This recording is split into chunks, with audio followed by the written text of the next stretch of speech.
What's up everyone, this is Jax13 and today I'm going to show you guys how to lube your chain. And what you need are a freshly warmed bike, specifically the chain itself.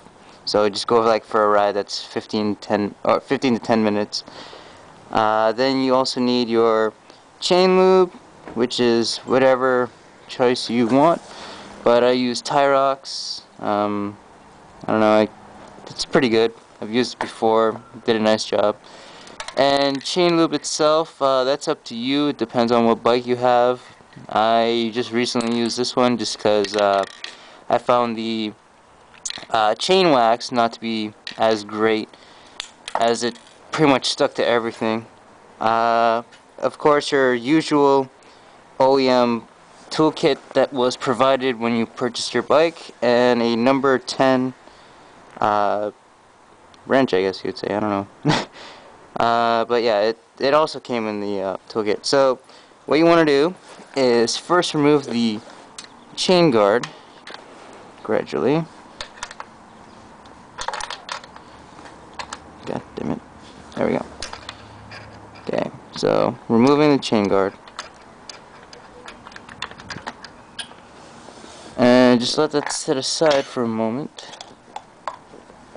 Make sure not to lose the screws, by the way, yeah. But that's just the usual case. And as you can probably tell, this is disgustingly dirty. So, what you want to do is first spray your chain lube cleaner all over the bike and let that sit there for a solid 10 to 15, maybe a bit more depending on what brand, or basically just follow the instructions on the actual can. It's pretty well thought out and whatnot. And I guess in between that time you could really just clean that out. I usually just use like an old towel or whatever and just clean it through that, brush it with some water and whatnot, and do like a final dry clean and whatnot. But yeah. Okay, so now for actually applying the chain cleaner onto, well, the chain. But what most people don't actually understand is that you actually have to put on the sprockets as well. So this is the rear and then that's the front, which you have to spray through here. So I'll just do that one first and show you. All you just gotta do, just shake it like that, gradually apply it, and also gradually turning the wheel so then it's a nice even spray. And of course you'll see a lot of dripping, so that's why I have this cardboard piece over here, just so then it doesn't damage the cement floor. And of course always do this in a ventilated area, because otherwise, well,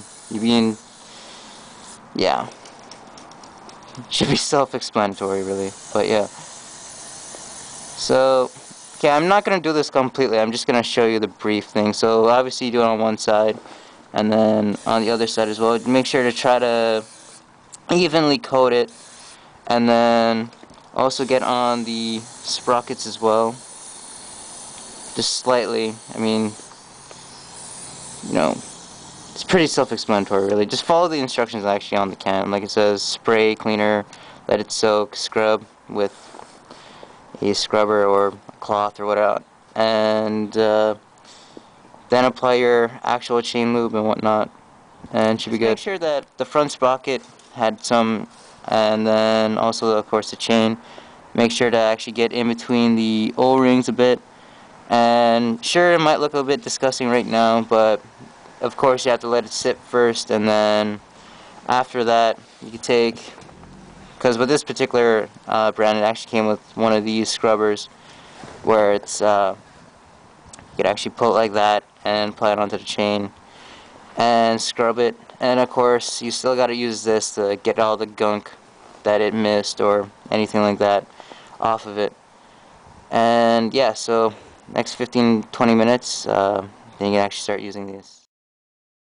Okay, so now what you want to do is take whatever you're going to use to scrub off all the gunk and whatnot and apply it on. I already have mine applied on. Now I just have to move the wheel gradually. And because of this particular chain cleaner that I have, it comes with this kind of gimmicky but kind of cool at the same time 360 degree kind of brush thing. As you can see, it goes all over the chain.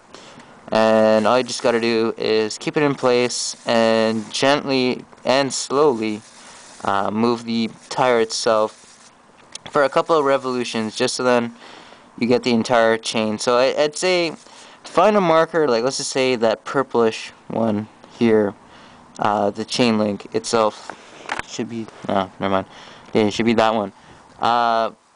Like just do twice over, like find a point where you want to mark it as, and when it reaches a certain point twice, I would say probably then switch to the cloth or whatever you plan on using to actually remove the complete gunk. Okay, so now that I finished with the 360 brush, I'm now going to use a clean, and I stress very clean, and I guess you could say new too as well, cloth that you want to remove everything with. So gently apply it and see if you can get everything or anything that you can off of it.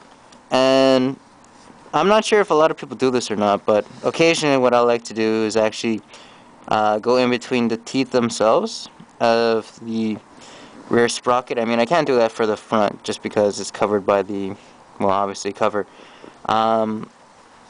But yeah, I usually like doing that on the rear sprocket just because it's a little like, you know, well, you know, just for whatever.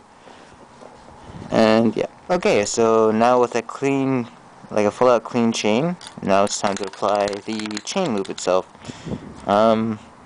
Yeah, as I probably said earlier, I just use a, you know, a clear kind of coat, translucent or transparent lube. I just don't like using the chain wax because I previously used that before and it really did apply very nicely. It's just that after, like when you're trying to clean it, it is ridiculous to actually remove all the gunk off because it's just plastered on.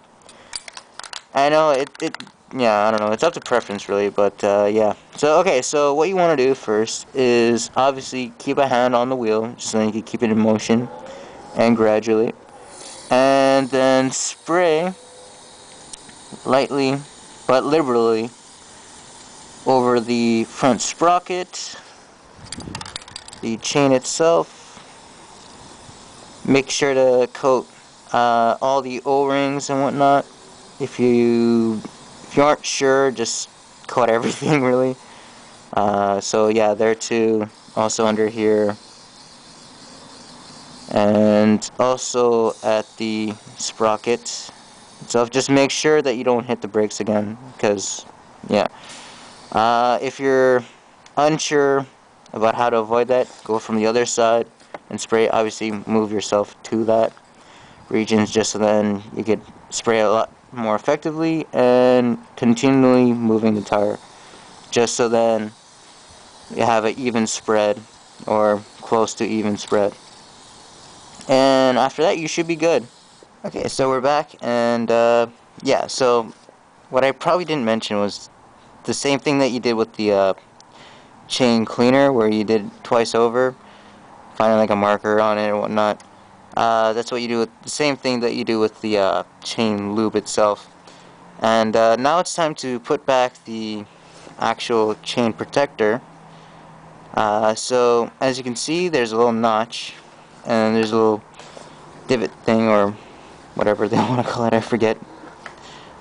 You just find that there's a little dimple on it, so you just fix that in, and now you just pop in back your screws and whatnot, and then you're pretty much set.